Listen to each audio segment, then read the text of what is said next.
One of the things we spoke about last time was this idea of self-reference. Okay, and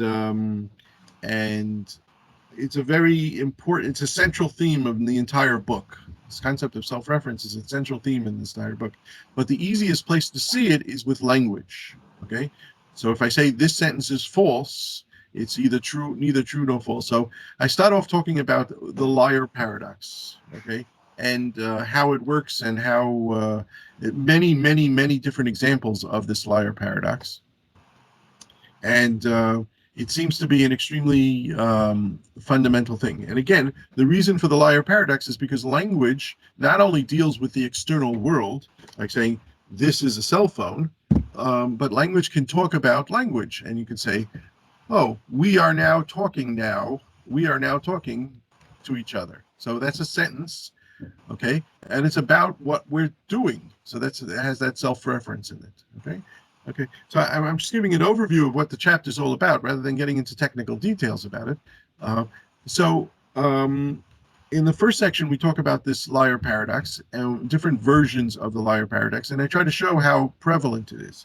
Okay, and then I talk about how people want to solve this Lair Paradox. How do you, people don't like when there's paradoxes. They don't like when there's contradictions because it feels like something's wrong. We're doing something wrong. So some people say, look, so I go through 4 or 5 possible solutions. One of the possible solutions is saying, look, there's no such thing as the Lair Paradox, the Lair sentence, I am false, or this sentence is false. It's neither true nor false. Okay, not every English sentence is true or false. For example, this is a cell phone. That's a true statement.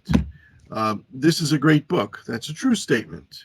This is not a pen. That's a false statement. It is a pen. Okay, so most statements about the world are either true or false, but there are other types of sentences in English that are neither true nor false, like a command. Okay, go to jail, clean up your room, eat supper. Those are commands. They are neither true nor false. Okay, as opposed to that, other things are also not true or false. Questions: how do you feel today? Did you work hard? Were you able to sleep last night? All those are questions. They also are neither true nor false. Okay, so you have to keep up with that. So some people say, look, the Lair Paradox, it's an English sentence, but it's neither true nor false. Like questions and like commands, they're neither true nor false. Okay, that's one possible answer. Another possible answer is this sentence is false is not really a sentence, because what is this? You can't describe it properly. So some people say it's not proper grammar. Okay, and I show there's a sentence which gets rid of this problem, and you can actually make a proper English sentence that's a version of this Lair Paradox. So that's not going to work either. Okay, okay. Other philosophers who are dealing with the Lair sentence, they say, look, there should be different levels of language. Okay, and it goes as follows. This is a cell phone. That's the lowest level. And then you have sentences about that sentence. And then you have sentences about that sentence. And if you take all of language and you chop it up into different levels, then if you don't have that interaction of the different levels, you won't have this self-reference. In other words, self-reference is a sentence that talks about itself.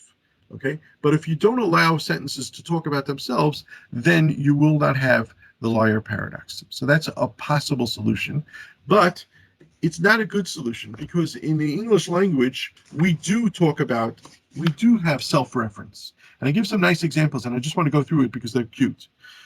Okay, so I'll give you 3 or 4 examples. Someone says, "Oh, I am groggy today, and I groggy means I'm hazy. My brain is not working, and I do not know what I'm talking about." Okay, so there's a sentence that a person's making while his head is not groggy, but the sentence itself is talking about itself. In other words, I don't know what I'm talking about. I'm saying that while I'm talking. Okay, so it's a sentence about itself. So that's a typical English language sentence that everyone can use, and yet you're saying, oh, we can't use that sentence. That's not a good sentence. Okay, here's another thing. Every rule has an exception except one rule, this one. Right, so that's an exception. So it's very hard to say sentences don't exist. It's very hard to say we shouldn't allow sentences to have self-reference, because in English, or in any language, there is self-reference. So it's very hard to do. Here, never say never. It's a self-referential sentence that works like that. The only rule is that there is no rule. So that's another example of a rule talking about itself. So English language is full of self-reference, and it's very hard to eliminate it by saying, oh, that's not a legitimate sentence. So all these different ways of getting rid of paradoxes, of getting rid of contradictions, are gone through, and we show that they don't work. And the answer is, and this is what we talked about last time, is the human mind and human language, which expresses the mind, is full of contradictions. Okay, we have contradictions in ourselves. There are no contradictions in the physical universe, and we have to make sure that there's no contradictions in math and science, but the human mind and the human language is full of contradictions. So it doesn't really bother us like that.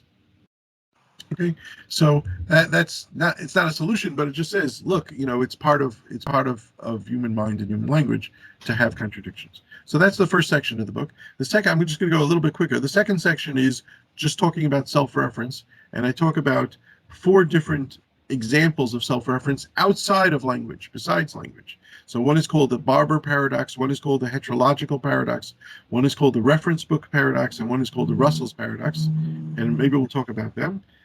Each one. Okay, so all those are examples of self-reference. They have things that refer to themselves, but they're not about language, so beyond language. Okay, and finally, in the third section of the book, we talk about numbers and paradoxes. Okay, so you see, numbers are exact. Like I said, it's part of mathematics. Numbers are exact, and you would think that numbers are beyond paradoxes, but we show that there are, even within numbers, there are some paradoxes. And I'd like to just bring up one cute little paradox. It's called the interesting number paradox. Okay, but before that, I want to talk about something else. Some people used computers to find a day in history where nothing interesting happened. Okay, so every day in history, there's a war here, there's a president that gets elected, there's a president that dies, there's a fight between these people, and there's a killing over here and a murder over there. And so somebody went down and took down all the newspapers and calculated what was the least interesting day in the past 50 years. And they found some day in 1962 or something where they looked through all the major newspapers and there was not one major event in that day. So they say that that is the least interesting day. Okay, but if you think about it, that day is very interesting because nothing happened. So that's some type of self-reference. You're talking about what's interesting, and you find something that seems not interesting. Okay. And it turns out that that's very interesting that it's not interesting. Okay, so that's just an interesting thing. That's just a cute little story. Okay, so let's talk about numbers now, because numbers are exact, and we can't, say, oh, is this an interesting, historical event or not? Numbers are exact. So let's talk. 1 is the first number. 2 is the first prime number. 3 is the first not even prime number. Okay, 4 is an interesting number because 2 plus 2 is equal to 2 times 2, which is equal to 4. So that's a very strange type of thing where you can add the numbers and you multiply the numbers and you get the same thing. 5 is an interesting number. I don't know. I can think of a lot of different reasons why 5 is an interesting number. 6 is an interesting number because you take all the factors of 6. What numbers go into 6? 1, 2, and 3 go into it.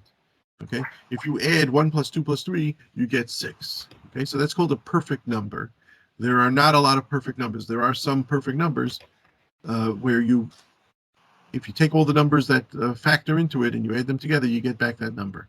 But 6 is the number. Anyways, and you can go on like this for a while. At some point, you're going to come to some number, and you're going to say that's not an interesting number. There's nothing interesting to say, and that's called the first non-interesting number. Okay, but again, that's an interesting number because there's nothing interesting to say about it. Okay, that's an interesting number. So that's a paradox about numbers. Okay, so again, we talk about numbers because we think of numbers as exact and perfect and not subject to any paradoxes and any contradictions. But in this little section, I talk about 2 or 3 paradoxes that are about numbers, and so they're interesting. Okay, so that's an overview of the chapter. To talk about languages and self-reference and paradoxes about numbers.